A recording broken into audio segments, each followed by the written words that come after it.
नमस्कार, जय श्री श्याम साथियों स्वागत है आपका श्री श्याम इंडस्ट्रीज में। साथियों, धरती माता करे पुकार, मत डालो रसायनों की पुकार, खाद डले तो खेत नहीं तो मिट्टी रहे। धरती माँ की यही पुकार है कि हमें रसायनों की जो मात्रा है वो किसान बढ़ते जा रहे हैं, डालते जा रहे हैं, जिससे मिट्टी खराब होती जा रही है, मिट्टी बंजर होती जा रही है, मिट्टी पथरीली होती जा रही है। तो किसान साथियों को कहना चाहूंगा कि धरती माँ की ये पुकार है कि अब रसायनों को धीरे धीरे कम कीजिए, जिससे जैविक खाद अगर आप खेत में डालते हैं तो जिससे आपका उत्पादन भी अच्छा होगा और उत्पादन भी बढ़ेगा और आपकी लागत घटेगी। तो इसी के साथ में साथियों वीडियो अपन शुरू करते हैं। हमारे वर्मी कंपोस्ट के अंदर कौन सी क्वालिटी है?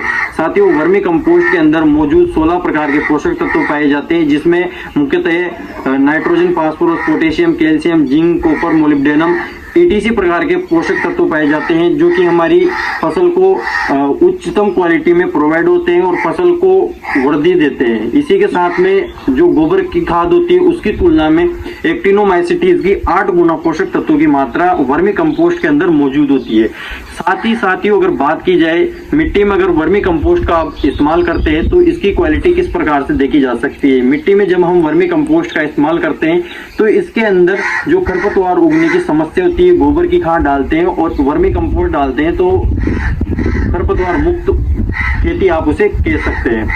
साथियों, इसी के बाद में बात करता हूँ, जो हमारा वर्मी कंपोस्ट डलता है तो हमारा ये लगातार 3-4 साल तक हमारे किसान भाइयों को पैदावार देता है, प्रोडक्शन देता है। इसी के साथ में साथियों, वर्मी कंपोस्ट की क्वालिटी चाय पत्ती जैसी होती है, भुरभुरा होता है, ब्लैक कलर का होता है। साथियों, परिपक्व खाद होती है, इसे केंचुआ खाकर तैयार करता है। मेनली ये जो केंचुआ होता है, आइसिनिया पैटिडासिस प्रजाति का जो केंचुआ होता है, उससे वर्मी कंपोस्ट की खाद की लेयर तैयार होती है और उच्चतम क्वालिटी की वर्मी कंपोस्ट खाद आप इसे कह सकते हैं। साथ ही अगर साथियों बात की जाए वर्मी कंपोस्ट की, तो इसमें जो उर्वरक पोषक तत्व होते हैं, जो हमारी मिट्टी में जब ये खाद डलता है तो इससे हमारी मिट्टी उर्वरक होती है और जो हमारी मिट्टी होती है वो भुरभुरी होती है और मिट्टी की उपजाऊ क्षमता बढ़ जाती है, जिससे वायु संचार अच्छा होता है।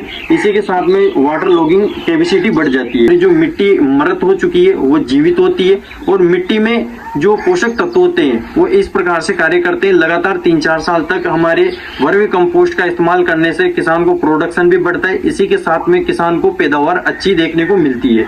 तो ये हमारे वर्मी कंपोस्ट के अंदर मौजूद पोषक तत्व होते हैं जो कि मिट्टी को उपजाऊपन बनाती है, मिट्टी को भुरभुरा बनाती है और मिट्टी में रहने वाले जो केंचुए होते हैं वो भी एक्टिव होते हैं। मिट्टी में रहने वाले केंचुओं की संख्या बढ़ जाती है। लगातार 3-4 साल तक अगर वर्मी कंपोस्ट का यदि साथियों आप इस्तेमाल करते हैं तो आपकी मिट्टी में जो रहने वाले जो केंचुए हैं उनकी काफी ज्यादा पॉपुलेशन बढ़ जाएगी, उनकी संख्या बढ़ जाएगी। तो साथियों, आज आपने जाना किस प्रकार से आप वर्मी कंपोस्ट खेतों में डालते हैं तो आपको क्या बेनिफिट मिलता है और किस प्रकार से आप वर्मी कंपोस्ट डालकर जैविक खेती भी कर सकते हैं और अपनी आमदनी भी बढ़ा सकते हैं। तो आशा करता हूँ, उम्मीद करता हूँ आपने अभी तक हमारा वीडियो लाइक कर दिया होगा। इस वीडियो का लाइक का टारगेट है मिनिमम 100 लाइक कमेंट होनी चाहिए। शुक्रिया साथियों, धन्यवाद, जय श्री श्याम।